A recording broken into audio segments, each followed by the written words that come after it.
सिर्फ 4 महीने ही बचे हैं आपके एग्ज़ाम आने में। बचे हुए 6 महीने तो आपने पढ़ के निकाल दिया, लेकिन इस 4 महीने में आपको ऐसी तैयारी करनी है कि आप एग्ज़ाम में सिर्फ पास ही ना हो, आप टॉप करो। मैं आपका रवि भैया आपके लिए ऐसे 4 स्टेप लेकर आया हूँ। अगर इसे आप 4 महीने में फॉलो करते हो तो आप सिर्फ पास ही नहीं, आप एग्ज़ाम में अच्छे मार्क्स भी ला पाओगे। मैं जानता हूँ कि आपके पास एक विषय को पढ़ने के लिए 1 महीने भी पर्याप्त समय नहीं है, क्योंकि आपके पास 6 सब्जेक्ट और आपके पास सिर्फ 4 महीने ही बचे हैं। तो मैं आपके लिए एक ऐसा रोड मैप ले आया हूँ कि 4 महीने में आप कैसे 6 विषय की तैयारी एकदम अच्छे से कर सकते हो और 6 विषय में अव्वल नंबर ला सकते हो। मैंने अपने हाथ में जो कागज़ लिखा है इसमें मैंने 5 पॉइंट लिखा है।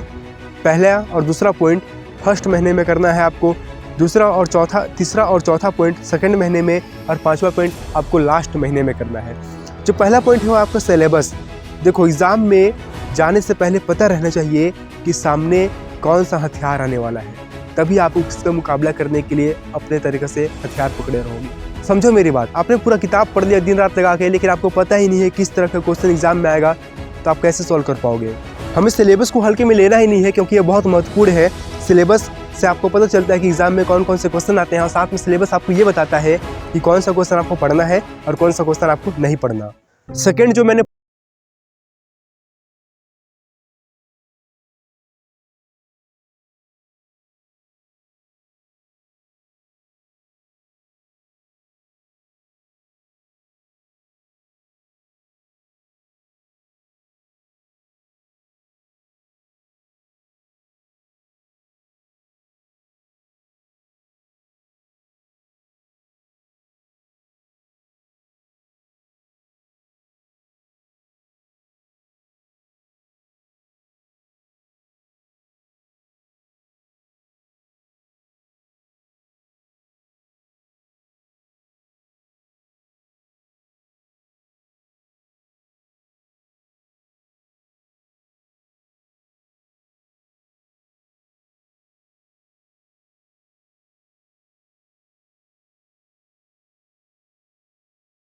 को पता चलेगा कौन कौन से क्वेश्चन एग्जाम में आ सकते हैं, कौन कौन से क्वेश्चन इंपॉर्टेंट है, कौन कौन से क्वेश्चन पढ़ना है, कौन कौन सा नहीं पढ़ना। ये आपने फर्स्ट महीने में कर लिया। अब सेकेंड 2 महीने में, मतलब कि सेकेंड महीने और थर्ड महीने में आपको सिर्फ ये काम करना है कि आपको उस क्वेश्चनों की लिस्ट करना है या फिर बुक उसे टिक करनी है, और 2 महीने में आपको उसको पढ़ना है। आप अपना समय टाइम टेबल अपने अकॉर्डिंग डिसाइड कर सकते हो, क्योंकि आपकी रूटीन अलग अलग है। मैं रूटीन आपको नहीं बताऊंगा, तो आप उस क्वेश्चन को आने वाले 2 महीने में तैयार करिए कि कौन कौन से क्वेश्चन इंपॉर्टेंट है और कौन कौन से क्वेश्चन एग्जाम में आ सकते हैं। उसे पढ़ के 2 महीने में तैयारी करिए। मैं जानता हूं कि आपको ये बहुत बड़ा लग सकता है, क्योंकि आपके पास 6 सब्जेक्ट है और आपके पास क्वेश्चनों का भंडार है। तो आपको क्या करना है, हम लोग जानते हैं कि एग्जाम में 20% ही क्वेश्चन आते हैं। 80% में से 100% में से सिर्फ 20% क्वेश्चन आते हैं, 80% क्वेश्चन एग्जाम में नहीं आते। तो आपने सिलेबस और प्रीवियस ईयर क्वेश्चन पेपर को अगर अच्छे से एनालाइज किया है, तो आपको 20% क्वेश्चन नजर आने लगेंगे कि कौन सा 20% क्वेश्चन आ सकते हैं। साथ में आपके टीचर आपको इंपॉर्टेंट क्वेश्चन बताए हैं, उस क्वेश्चन को भी लिस्ट डाउन करना नहीं भूलना है। तो अगर आपने सिलेबस को अच्छे से पढ़ा है तो आपको 20% क्वेश्चन दिखेंगे, और आप क्वेश्चन के भंडार में से सिर्फ इंपॉर्टेंट क्वेश्चन को ही याद करिएगा अपने 2 महीने में। अब आते हैं अपने लास्ट मंथ में आंसर राइटिंग प्रैक्टिस। आपको लास्ट महीने में सिर्फ आंसर राइटिंग प्रैक्टिस करनी है।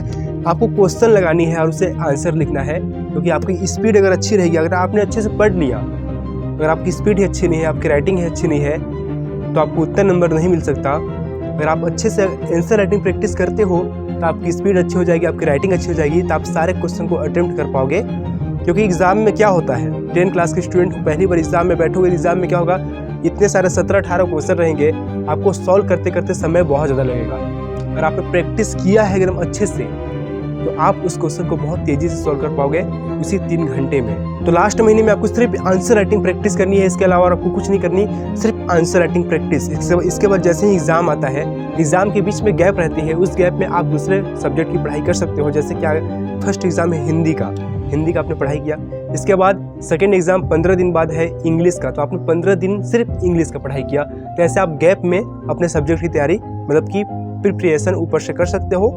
लेकिन आपको 4 महीने में ये 4 चीज़ अगर आपने फॉलो कर दिया तो आप 90+% ला सकते हो, क्योंकि कंपटीशन उतना हार्ड नहीं होता।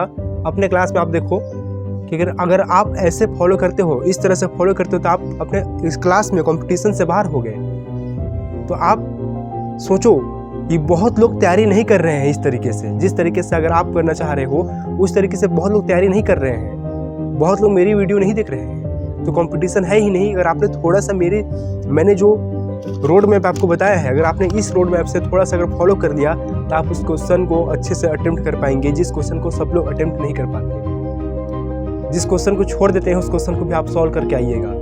तो कंपटीशन बिल्कुल भी नहीं है, आप 90+% ला सकते हो, लेकिन आपको सिर्फ 4 महीने तक ये सारा रोड मैप आपको फॉलो करना पड़ेगा। जो मैं आपको फिर से रिवाइज कर देता हूँ। पहले महीने में आपको करना है सिलेबस और previous year question paper analysis, important topic आपको छांटना है। जो दूसरा महीना है, दूसरा महीने में सिर्फ 2 महीने आपको सिर्फ पढ़ाई करनी है।